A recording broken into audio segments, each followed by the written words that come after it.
Suheldev Bharatiya Samaj party के प्रदेश उपाध्यक्ष शशि प्रताप सिंह के नेतृत्व में वाराणसी के शहर उत्तरी विधानसभा के सारनाथ में सुहेलदेव पार्क सारनाथ में कैंडल मार्च व श्रद्धांजलि सभा किया गया।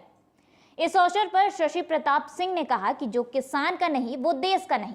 भाजपा नेता द्वारा किसानों को खालिस्तानी कहना घोर निंदनीय है। भाजपा खुद शाहीन बाग जैसा माहौल बनाकर किसानों को गुमराह कर रही है। रोज एक किसान भूख और ठंड से मर रहा है। जिस सरकार ने भी किसानों के साथ सौतेला व्यवहार किया है उसका पतन हुआ है। 2022 में प्रदेश की योगी सरकार और 2024 में केंद्र की मोदी सरकार का पतन होना तय है। भागीदारी संकल्प मोर्चा किसानों की हितैषी थी और रहेगी। सरकार हिटलर शाही कर रही है। किसान देश की जान और भारत की पहचान है।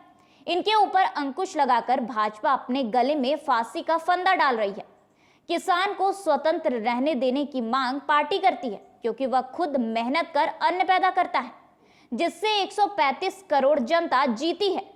भाजपा किसानों के साथ हमेशा से थी और रहेगी। किसान पर काला कानून को वापस लेना ही पड़ेगा। केंद्र की सरकार पूंजीपतियों के हाथों किसानों को गुलाम बनाना चाहती है। प्रदेश उपाध्यक्ष सुहेलदेव भारतीय समाज पार्टी। आज किस बात को लेकर कैंडल मार्च निकाला गया? आज सुहेलदेव भारतीय समाज पार्टी बनारस जिले की तरफ से 21 दिनों से जो हमारे देश के अन्नदाता किसान दिल्ली के बॉर्डर पर आंदोलन कर रहे हैं, केंद्र सरकार के द्वारा जो काला कानून किसानों के अहित में जो लाया गया है बैकडोर से, उसके खिलाफ जो आंदोलन कर रहे हैं, उस आंदोलन में आज 23 किसान आज तक 23 किसान भूख और ठंड से मर गए हैं। मरने वाली शब्द तो कहना नहीं चाहता हूं, उनकी शहादत हुई है। उनकी आत्मा की शांति के लिए आज हम लोग कैंडल मार्च और श्रद्धांजलि सभा कर रहे हैं। अभी आप लोगों ने सुना होगा, परसों के दिन एक बड़े किसान का बेटा जो कि बड़े पद पर रहा, उसने किसानों के समर्थन में आत्महत्या कर लिया। आज सुहेलदेव भारतीय समाज पार्टी के लोग किसानों की आत्मा की शांति के लिए श्रद्धांजलि सभा और कैंडल मार्च हम लोग यहाँ कर रहे हैं। कहाँ से कहाँ तक कैंडल मार्च निकाला गया? जिस जगह पर हम खड़े हैं, महाराजा सुहेलदेव जी की प्रतिमा यहाँ है और सुहेलदेव भारतीय समाज पार्टी की स्थापना इसी जगह हुई थी और हम लोग इन्हीं की परिक्रमा अपने भगवान महाराजा सुहेलदेव राजभर जी की परिक्रमा करके और 2 मिनट का मौन रखकर मृतक शहीद किसान भाइयों की आत्मा की शांति के लिए यह कार्यक्रम आज हम लोग यहाँ कर रहे हैं। सर, आगे किसानों के समर्थन में किस प्रकार से आपकी लड़ाई हो रही है? देखिए, किसानों के समर्थन में जब से किसान हमारे आंदोलन कर रहे हैं इस काला कानून के खिलाफ, सुहेलदेव भारतीय समाज पार्टी उनके साथ कदम से कदम मिलाकर और उनके हर आंदोलन में हम लोग साथ दे रहे हैं। आपने देखा होगा कि हमारे दिल्ली सुहेलदेव भारतीय समाज पार्टी की टीम वहाँ अनवरत किसानों के साथ आंदोलन में खड़ी है और उनके लिए जो भी व्यवस्था बन पड़ रहा है,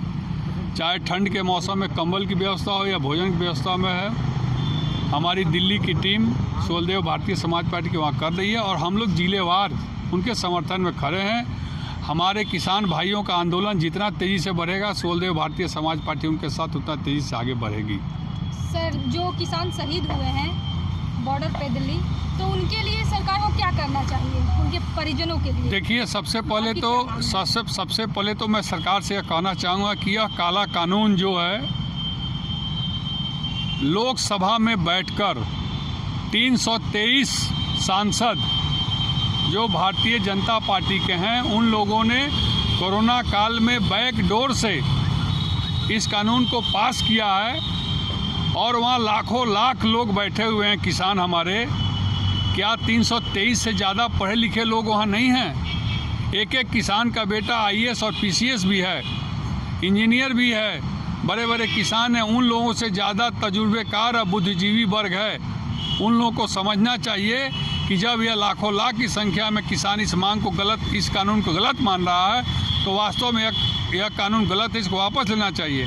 और जो हमारे किसान भाई इस आंदोलन में भूख और ठंड से मर गए हैं, मैं सरकार से यह मांग करता हूं कि उनके परिवार को एक नौकरी और 50 लाख रुपये का अनुदान देकर उनकी मृत आत्मा को शांति प्रदान करे। नहीं तो जिस तरह से इस ठंड में, और ठंड बढ़ती जा रही है, अभी एक एक लोग मर रहे हैं, कल होके 10-10, 5-5 किसान हमारे मरने लगेंगे और देश में इसी तरह आग लग जाएगी। और एक चीज़ मैं बता दूं, आज देश की आज़ादी के बाद से जिन जिन लोगों ने किसानों से पंगा लिया है, किसानों के विरुद्ध काला कानून लाया है, उनका पतन हुआ है। और यह सरकार अगर इस कानून को वापस नहीं करती है तो मैं दावे के साथ कहता हूं कि 2022 में उत्तर प्रदेश की सरकार का ही पतन होगा और 2024 में केंद्र।